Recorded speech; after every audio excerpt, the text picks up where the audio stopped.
And welcome back, day number 14. So the 10 and the 4 for 14. I've got some bloody bug biting me here.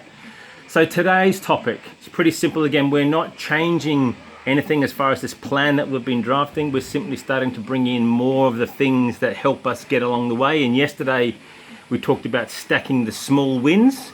Today we're going to understand another thing, and that is identify what are your limits. So case in point, the obvious stuff is I'm talking strength training. If you have only been squatting, for example, 100 kilos in the bar, and you see someone else in the thing looks a little bit like you, about the same size, all the bits and pieces, but they've got 160, then, and you whack 160 on the bar, I think you're going to exceed your limit. See, if you've never squatted that before, or you've never even built up to that before, then that's a limit. Likewise too, when it comes to our food stuff, right? If you have never ever stuck to a diet for more than 3 to 4 months, 5 months, 6 months, I'm not talking a week or 2 or 3 days or 2 or 3 weeks, I'm talking a long enough period of time, then you have got some form of limitation. Now, a lot of people will say the limitation is up here. It might be. It might be, for example, if you have struggled with the diet side, it might be that you're just finding that you're not eating enough, and your limit is actually the fact that you're not getting enough nutrients that your body needs. Yeah, everyone talks about going and fasting and doing this and doing that, but the reality is we're all different. If I was to not eat for a day, it's not going to kill me. I've done it a few times. I've done a few day fasts just to see what they're like. But if I'm a person who has had this trouble and struggles with this whole diet culture, then, you know, going onto a diet that goes completely flips things on its head and going skinny tea mentality, then you're going to find you're going to have no energy. That's going to suck, not only at work, but in your home life, depending upon what that's like. Your sleep's going to be disrupted. You're going to wake up feeling like shit. And then you're going to repeat that again. You might go and eat a donut. You might need a simple thing of a donut. Now, I'm not talking Krispy Kreme layer, stack, layer, stack, layer, stack. I'm simply talking a simple piece of donut, a carbohydrate, a piece of toast, if that's the case. Maybe it's a piece of toast with a bit of egg on it, just to get you going, get you something in your stomach for the day, and then try to continue on with your fast. You see, there are no hard and fast rules. There are no rules that are meant not to be broken. I mean, whoever tells you that, I mean, Jesus Christ, they're a fuckwit. You know, fasting is fasting. How you fast and how I fast is a completely different thing. How you decide to go down the non-meat basis, whereas I stick to meat, an omnivore type diet, it's irrelevant. There's no hard and fast rules.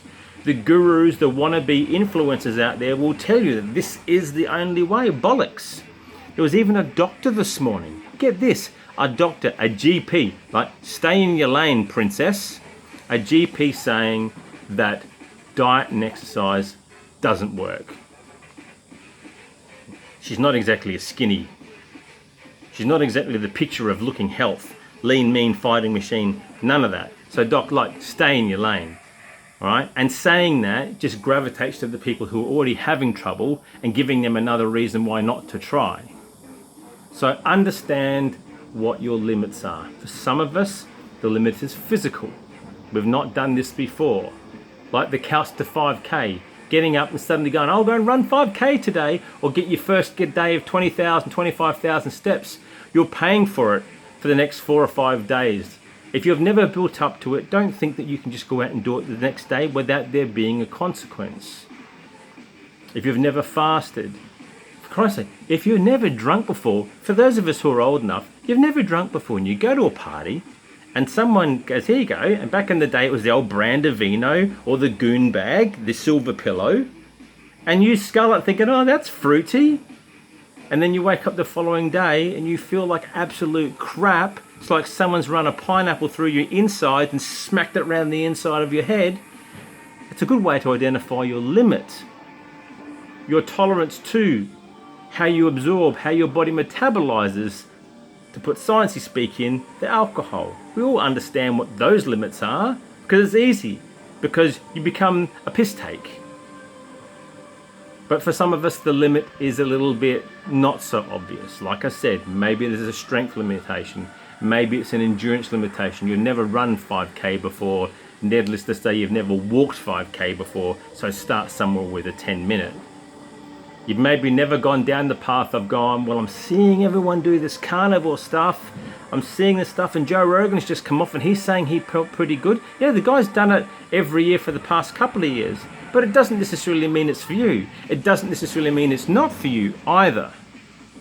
But try. Step into it. Understand what it means to hit a limit, and then can you push past it? Or is that a limit too far? So in our plan, we're not going to redo it. We're going to simply look in our plan and work out, is there a point where I think I'm pushing it? And can I maintain that? Can I sustain that 80% mark for a period of time? And then I'm ready to then push that limit a little bit further. Again, go to woe in 100 miles an hour doesn't help anybody. For some people, it's a good way. They need to get down that path quick and fast for whatever reason. But understand, please, people, understand that we all have limits, and we need to make sure that we acknowledge them. We may need help getting around them, over them, under them. For Christ's sake, some of us even like to go through them. But understand what our limits are, and that when we go back to that plan, we work out a path for us to go over, under, through, around, whatever those limits are. All right, see you tomorrow.